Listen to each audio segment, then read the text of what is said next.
আউয়ালু মা ইউহাসাবু বিহিল আবদু ইয়াউমাল কিয়ামাতিস সালাহ, বান্দার সঙ্গে আল্লাহর প্রথম সম্পর্ক হবে নামাজ।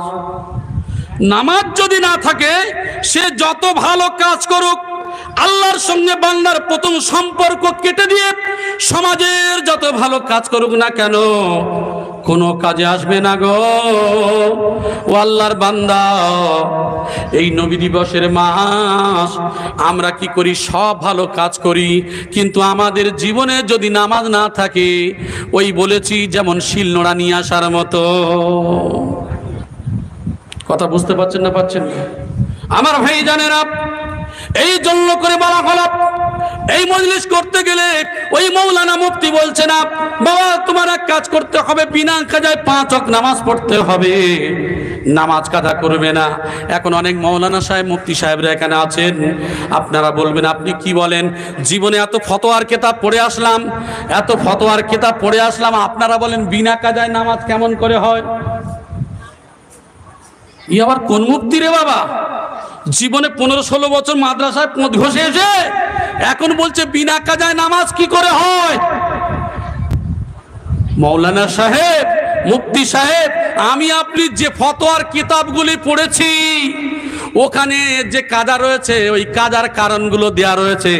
আপনি যদি বেহুশি হয়ে যান, আপনি যদি পাগল হয়ে যান, এই সমস্যাগুলি ওখানে দেওয়া আছে। কিন্তু আমরা ঘুরি ফিরি, বাজারে গল্প করি, দুনিয়ার মাঠে ঘাটে সব কাজ করি, আর নামাজের সময় আসলে দুনিয়ার মাল ভালো বুঝি, আর আল্লাহর হুকুম মতো নামাজ পড়তে হবে আমরা বুঝি না। আল্লাহ পাক রব্বুল আলামিন জানিয়ে দিল, ফাইন খিফতুম ফারিজালান আও রুকবানান ফাইদা মিনতুম ফাযকুরুল্লাহা কামা আল্লামাকুম মা লাম তাকুনু তা'লামুন। যদি আমি আল্লাহ আমারে ভয় করো, ফারিজালান হাঁটা অবস্থায়, আও রুকবানান অথবা আরোহী অবস্থায়। তাফসীরের মধ্যে উল্লেখ করা আছে নামাজ কায়েম করো। ফাইজা মিনতুম, রুকু করতে পারো নাই, সেজদা করতে পারো নাই, সমস্যার মধ্যে ছিলে, তুমি দাঁড়িয়ে বসা শোয়া যে অবস্থায় তুমি করেছো সঠিকভাবে করতে পারো নাই, তুমি ট্রেনে, বাসে, গাড়িতে, তুমি এরোপ্লেনে সমস্যার মধ্যে থেকে নামাজ আদায় করেছো। ফাইজা আমিনতুম, যখন তুমি স্থগিত হবে, আরামদায়ক জায়গায় চলে আসবে, ফাযকুরুল্লাহ, আমি আল্লাহ আমার স্মরণ করো, নামাজটাকে ধরে দাও। কামা আল্লামাকুম মা লাম তাকুনু তা'লামুন, যেটা তুমি জানতে না আমি আল্লাহ তোমারে শিক্ষা দিয়েছি। শিক্ষা কার? আল্লাহর। আল্লাহ শিক্ষা দিলেন। আল্লাহর নবী যুদ্ধের ময়দানে গিয়ে উটের পিঠে ছিলেন, নামাজের সময় হয়ে গেল, আল্লাহর নবী হযরতে জাবেরকে বলছে, জাবেরের একটা কাজ দেয়া হলো। জাবের কাজে গিয়ে দেখতে পাচ্ছেন আল্লাহর নবী উটের পিঠে আরোহী অবস্থায় যুদ্ধের ময়দানে ও উটের পিঠে উঠে নামাজ আদায় করেছেন। জোরে বলুন সুবহানাল্লাহ। তাহলে বোঝা যায় ইচ্ছাকৃত নামাজ কারা করা যাবে না। আজান গাছি রহমাতুল্লাহ আলাইহি মৌলানা, উনি কি পাগল ছিলেন? ওনার কি কোনো বুদ্ধি ছিল না? উনি কি করে বললেন?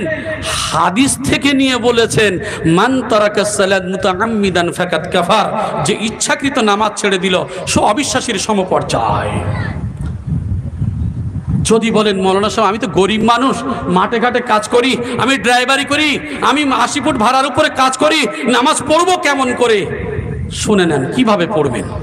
আল্লাহর যদি ভয় থাকে, পবিত্র মাটি একটা রেখে দিও বাবা পকেটে, খৈনির ডিব্বা তো রাখতে পারো ভালো, পানটা ভালো করে রাখতে পারো, তোমার নেশার জিনিসগুলো সুন্দর করে রাখো। আল্লাহর বান্দা, তোমার যদি আল্লাহর ভয় থাকে, একটা পবিত্র মাটি তুমি কাছে রেখে দিও। আর যদি পারো তুমি একটা গামছা বা তোমার একটা নামাজের মুসাল্লার কাপড় তোমার কোমরে গামছার মতো করে বেঁধে নিয়ে তুমি যেও। নামাজের সময় হয়ে গেল, মসজিদের ক্যালেন্ডারে, মসজিদের টাইম টেবিল ঘড়িতে লেখা রয়েছে ইন্নাস সালাতা কানাত আলাল মুমিনিনা কিতাবাম মাওকুতা। নির্দিষ্ট সময় নামাজ ফরজ, তার নির্দিষ্ট সময় তো হয়ে গেছে। আপনার এই জন্য করে বললেন যে বাবা তুমি মাইলের পরে মাইল পানি পাবে না, যদি পানি পাও উজু করে নাও, যদি না পাও তাহলে তুমি মাটিটা বার করে তায়াম্মুম করে নাও, করে নিয়ে তোমার ওই কাপড়টা সঙ্গে সঙ্গে নামাজের মুসাল্লাটা ওখানেই ফেলে দাও, ওখানেই তুমি নামাজ আদায় করো।